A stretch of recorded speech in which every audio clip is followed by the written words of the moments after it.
কল্পনা করুন আপনি ঘুম থেকে উঠেছেন কিন্তু চারপাশে একদম নীরবতা, কোনো শব্দ হচ্ছে না।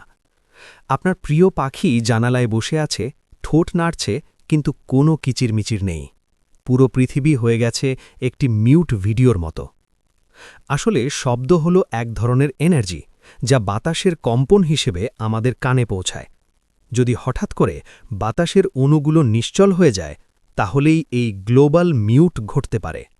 প্রকৃতি থেমে যাবে না, কিন্তু তার আওয়াজ মরে যাবে। বৃষ্টি পড়বে, সমুদ্র ঢেউ তুলবে, বজ্রপাত হবে, আকাশ কেঁপে উঠবে আলোয়, কিন্তু কোনো শব্দ হবে না। দেখতে লাগবে যেন কোনো ভয়ঙ্কর সাইলেন্ট মুভির দৃশ্য। এই নীরবতা একসময় পাগল করে দেবে, কারণ শব্দ আমাদের মস্তিষ্ককে সজাগ রাখে।